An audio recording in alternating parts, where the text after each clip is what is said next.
Hey there peeps, mewmew here and welcome back to Danmachi Memoria Freese, and today I'm going to teach you everything I know and can think of about units. And first of all, what are units? Units are our characters, and you can see them in different ways from the album, which is on the bottom here. You can see all the unique units that you have and also that are in the game, which kind of gives you spoilers. And you can see everything that is lit up are units that I have. There's two different types of units. There's adventurers and there's assists, which you can toggle on the top. So adventurers are the units that are actually going into battle.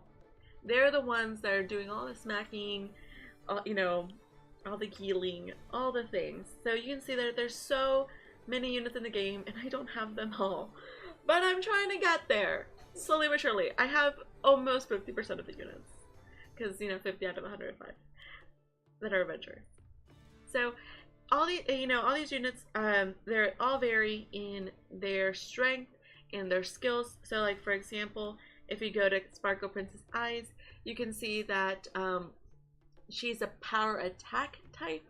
You can see her, her type right there under her name. And if you change, he's also power attack. Lefia here is a magic attack type, so they all do, differ. It's really cool, that you can see that just from the top. But also, you can see this about units you don't even have or are available for us. Like, this is a time limited unit. We don't have him. We will have him in the future. Who knows when?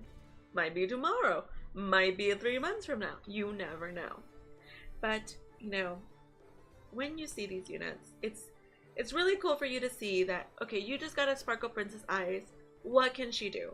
Or maybe she's in the banner and you want to know, should you go for her before you are even able to get her? Just so you know, is it worth spending your irises on her?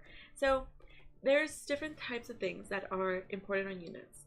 The first is the special. The special only happens when you fill up your gauge and then use their special attack. Only one unit can use their special attack when the bar is filled up to 1. If it's filled up to 2, then 2 of them can use it. But generally people just use their special after they fill up to 1. There's also combat skills. Combat skills are things that you can actually do in battle without, worrying about the special. And they all can cost varying amounts of MP.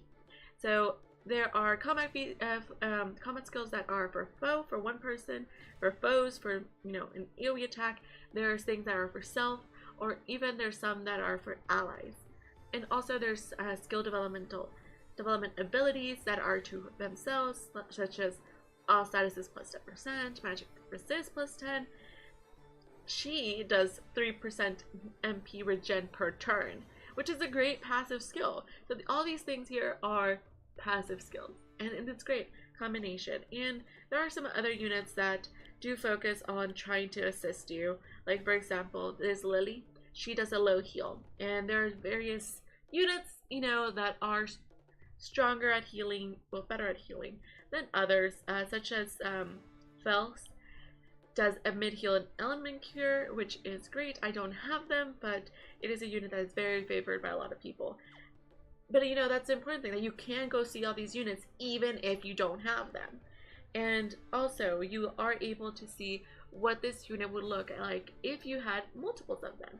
So when you get a unit that you already have, it's called getting a bond. You bond get. And when you do that, you are able to limit break your unit to +1. Because now you have the original one plus the new one that you got, so that is +1.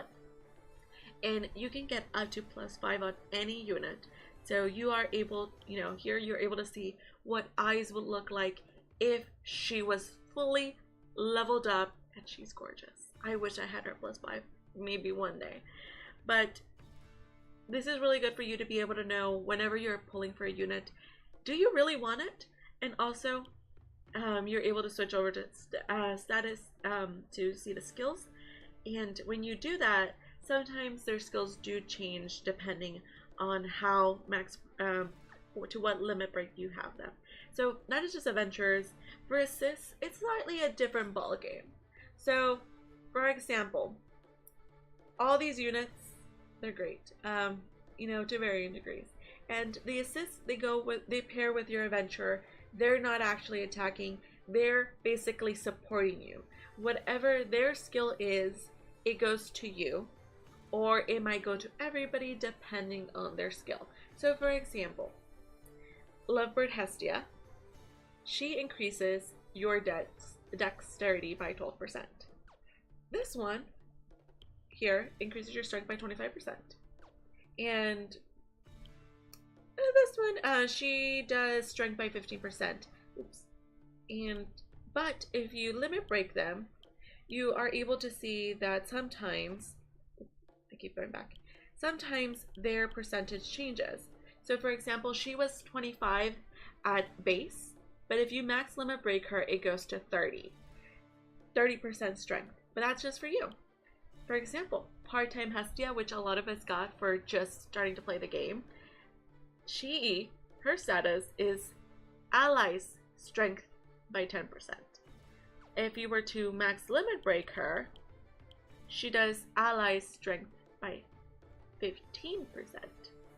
And this happens at the full, because at +1 it's still strength by 10%.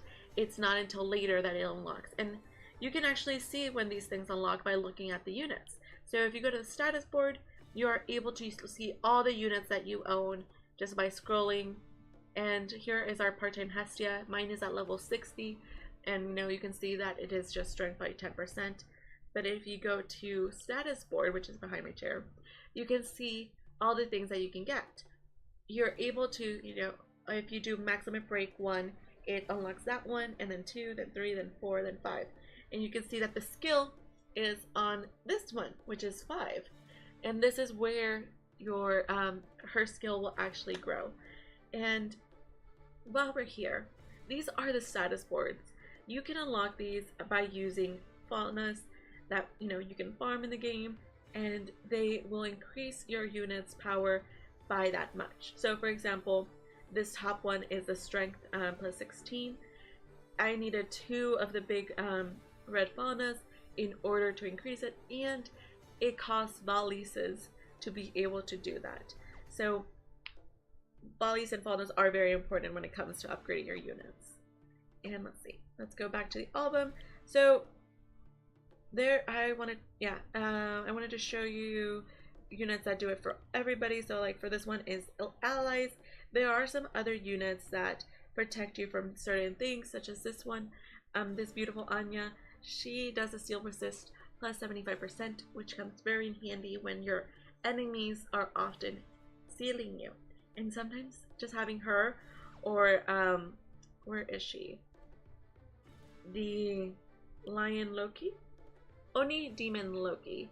She does a stun resist by 75% and reduces the foe's endurance by 6%. So some units are this special that they combine various things in one, and it is beautiful, like so beautiful.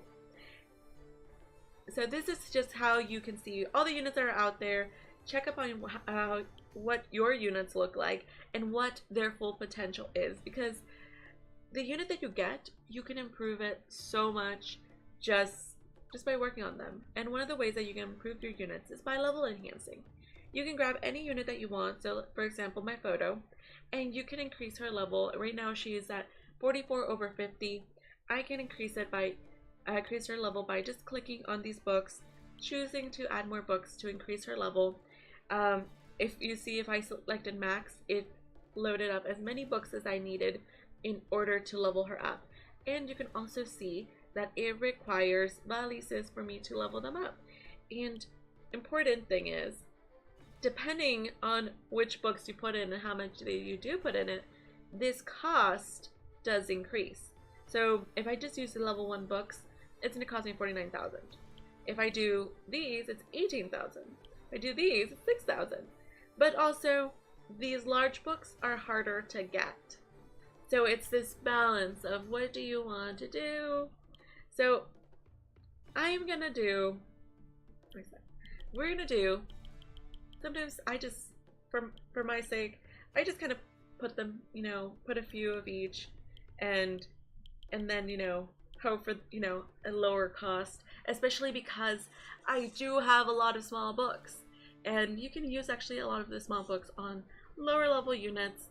You know, it's not an exact science, but the large ones do cost, you can level them faster, and you can see, you know, it's going to take my values away. This was just a success, but sometimes you are able to get a great success, and they will return some of your books back. And that, when that happens, it's so awesome. It makes me happy. But since we did take her all the way to 50 over 50, I can now do this to show you. I have not unlocked her status board at all, at least for 5 stars. And, you know, like I talked about before, you can increase the strength. If I unlock this one, and this one, it will be magic plus 14. And she does have a skill in here, which will unlock her heals allies for 20% for 4 turns. So this is gonna be, she uses it, and it'll heal everybody 20% for 4 turns. And it's a very handy thing, especially when you're going to be battling for longer than 4 turns, or for 4 turns at least. So you can either, you know, select one and unlock it, and then, you know, do it for all of these, or you can click this release all button at the bottom right there, and so you can release them all, and you can see how everything would change if I did this. So you can see how her strength would improve, her endurance, her dexterity, her agility, and her magic, how it would all improve across the board. And then, yeah, her strength didn't go up by much, but her magic did. So there is a balance between all the units. So that is us unlocking a status board. But how do you level up? How do you take a 5-star unit to a 6-star? Well, now you have to meet some requirements. You have to be fully leveled up, so 50 over 50, and you have to unlock this entire board in order to be able to rank up your unit. So you'd actually click this rank up button, and it says rank up. Your max level will go up by 10, and you'll earn a new skill / development ability. So you click rank up, and now she is a 6-star unit. And yeah, so now she is a 6-star unit. Now I get a new entire board that I can work on for her.